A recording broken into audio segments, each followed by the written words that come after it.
So good day to everyone. So our next topic on the road and traffic signs in the Philippines is the warning signs. So warning signs are used to warn motorists of potentially hazardous conditions on or adjacent to the road.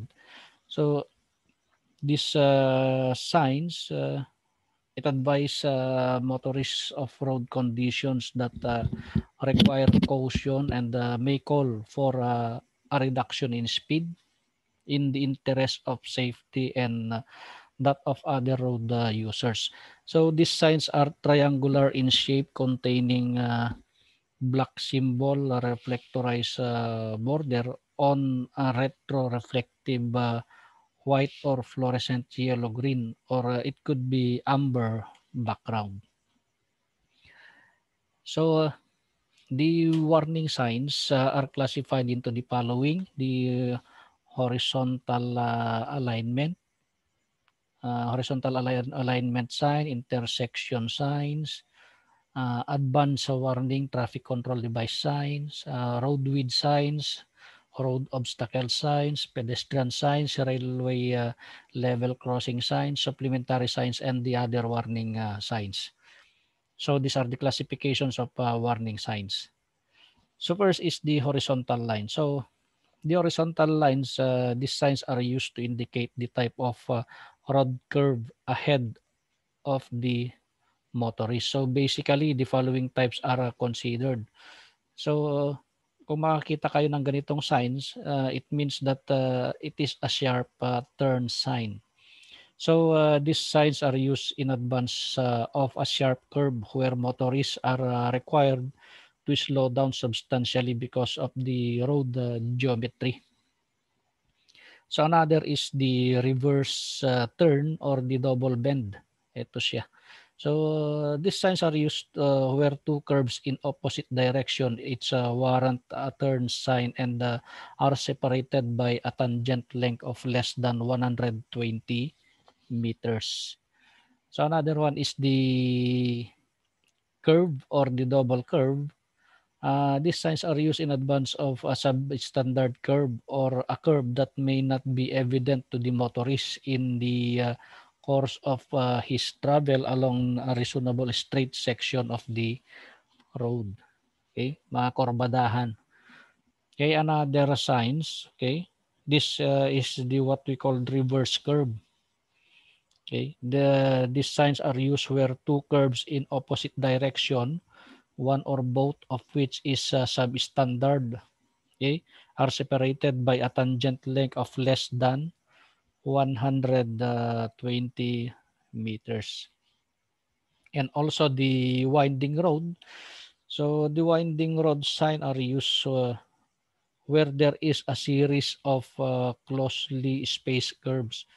Okay, some or all of which warrant the use of turn or curve signs. So the shape of the arrow shall indicate the direction of the first curve approach. Okay? Ibig sabihin kung ganito yung signs, ganito yung kurbadahan sa na iyong tatahakin. Okay? And the hairpin bend sign. So these signs are used to warn motorists of an approaching curve with an almost 180-degree bend. Okay. So next is the intersection sign. So intersection signs, these are signs in the intersections or injunction series and are used where the sight distance on the approach to an intersection or junction is less than the safe stopping distance. Okay. Or where the drivers may have difficulty in appreciating the presence or configuration of an intersection ahead. So intersection signs, these are signs when one approaches in an intersection or junction. So this cross road sign, so okay, so the cross road signs, this tree is are used in advance of an intersection where two roads cross at a common point, especially this sign. So the other two is the another cross road signs are used in advance of intersections that bear the resemblance of the configuration in the encryption of the signs. So for example, pag ganitong sign, ibig sabihin magkasunod na intersection. Okay? So another one is the roundabout ahead or yung tinatawag nating rotunda. So this sign is used on all approaches to a rotunda. Okay, and the T-junction. So this sign is used in advance of a T-junction of the road that is formed the stem of the T, letter T. And the Y-junction is used in advance. Y-junction sign is used in advance of a road path on that approach which forms the stem of the letter Y. And these signs, these are the side road junction sign. So these are signs used to warn the road users that a side road has a fairly large volume of traffic entering or crossing the true route. Okay, another one is the priority road. Ito siya, priority road signs. Okay, if you see this sign in the roadsides, which is the approach to intersections, this inform the motorist that the road that he travels on is a priority road. Okay, pag ganitong mga sign. Okay. With the junction intersection in front of him being controlled either by a stop or a give way sign. So next is the advanced warning or traffic control devices device signs. So these are advanced warning. So these are signs when one approaches an intersection or junction. So if you see this kind of sign in the roadside, okay, means to say that the signal is not visible from a distance of 120 meter or you are approaching signalized intersection. So, okay. So, the traffic light ahead sign. So, the driver must not park or stop within 6 meters of these signs as it reduces visibility for other drivers. So kapag nakakita ka ng ganitong signs, traffic lights ahead, so you must not park or stop within 6 meters. Okay? Of these signs as it reduces visibility for other drivers. So another one is the stop sign ahead and the give way sign ahead. These are warning signs, okay, that are only used to warn the presence of a stop or give way sign at the intersections, which may not be conspicuous to the motorist when approaching the intersection. So the the arrows may be vary to indicate the location of the stop or give way sign concerned. Next is the road width signs. So the road width signs, these are signs used at a sudden change of road width, sudden change of road width. Okay, either narrowing or widening of carriageway, yung papalit yung daanan or papalawak. Okay. So this sign means the narrow bridge ahead. So this sign is used on the approaches to all road bridges having a width between curves of 5.5 meters or less and 6 meter in exceptional cases of high-speed section of roads with heavy traffic volumes or less than that of the approach pavement regardless of its width. Okay, this sign means road narrows ahead. Papaliit yung daanan. So this sign is used where a reduction of a pavement width may constitute a hazard. So it might be the reduction in pavement width of 1.2 meter or more, or the travel lane is reduced in width by 600 millimeter or more, or the overall pavement width is reduced by 5.5 meter or less, or there is a reduction in the number of lanes. So ito pag nakakita kayo ng ganitong sign. So the two-way road ahead, okay? This sign means two-way road ahead. So this sign is used to warn motorists of the approach to a divided road when a median island is more than 300 meter in length. So ito yung tinatawag nating divided road. Ito naman is yung end divided road or end of two-way road ahead. So this sign is used at the end of the section of divided road as a warning of two-way traffic ahead. Okay. So another warning signs is the road obstacle sign. So if you can see this, if you see this sign, okay, it means that opening bridge ahead. So this sign is used to warn motorists of an opening of bridge ahead. So this sign is the uneven road ahead. So it warns motorists of humps and dips of a road ahead. So this sign means hump ahead, or it warns motorists of a road hump ahead. Merong hump sa daanan.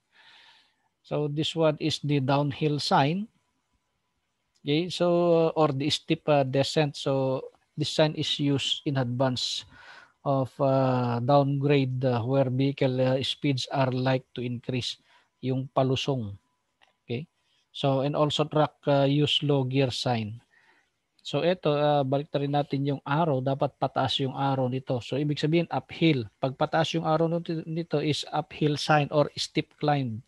So this sign is used in advance of long steep upgrades of 10% of or more papataas. Okay. So another one is the flood prone area. So the flood prone area, it gives warning of depression in the road. Malambot yung lupa or yung daanan, okay, that may carry flood water. So another one is the landslide prone area or the falling rocks. So it warns motorists of possible landslide or falling rocks. Another one is the slippery when wet sign. So it warns traffic of section of road where the pavement may become slippery or madulas. And the spillway sign. So the spillway sign, water flows across the roadway at most times. Okay, and the animal crossing ahead. So it warns motorists or sections of roads by which animals may cross. Okay, may mga dumadaang mga animals or tumatawid. So, and the other one is the low flying plane zone. So this sign is used in the vicinity of an airfield to warn that aircraft may fly over the road at low altitude. Okay, and pedestrian sign. So this sign means a pedestrian crossing ahead. Okay, so this sign is used to warn motorists of the presence of pedestrians who may be crossing the road ahead. And also the slow down pedcing ahead. So ibig sabihin mag-minor, okay? Because you are approaching pedestrian crossing. And this sign means be aware and stop for children crossing ahead. So this sign is used to warn motorists of the presence of school children who may be crossing the road ahead. So also this sign means be aware and stop for a person with disabilities ahead. So it warns motorists of wheelchair crossing such as near hospitals or malls or shopping malls. Okay, and this sign cross only at pedcing. So it advises the pedestrian to cross at designated areas. Okay, so this sign is used where crosswalk are clearly defined. okay, to discourage jaywalking or unauthorized crossing. And this sign means be aware and slow down on bike lane ahead. So this sign is used to warn the motorist of the approaching bike lane, which may not be visible on the road. So another one is the railway level crossing sign. So railway level crossing sign is used at every railway level crossing in combination with stop or give way signs, signals, or gates. So these signs, this railroad crossing sign, so vehicle must stop or give the right of way. So this railway crossing advance warning, this these signs are used in advance of the railway crossing to warn the motorists of the presence of the level crossing ahead, where the railway level crossing is located on a side road. Okay?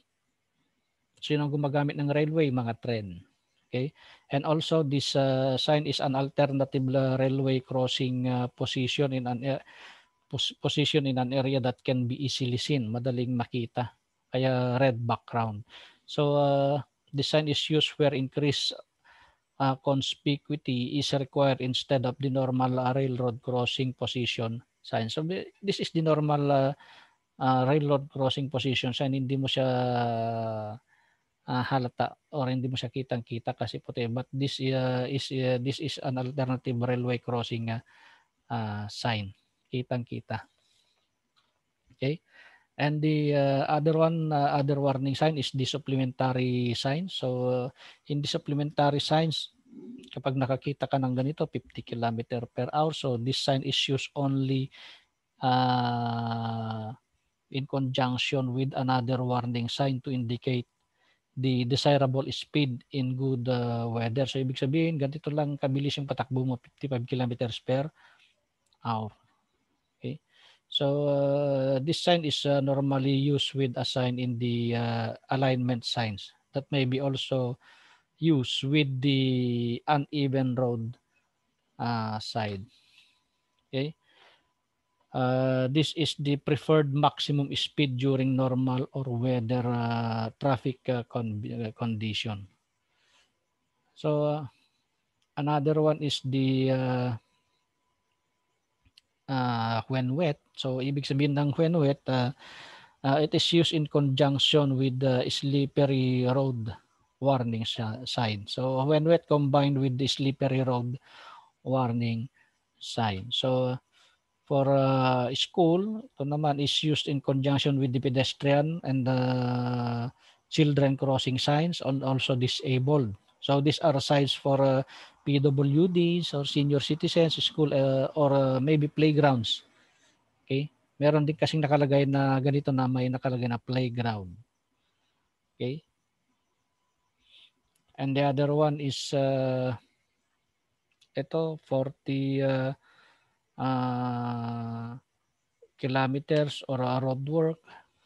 So these are the supplementary signs. So, and also next kilometers, for example, it indicates the distance from the hazard. For example, ito 40. Ang takbo mo lang dapat 40 kasi mayroong ginagawang daan. Okay?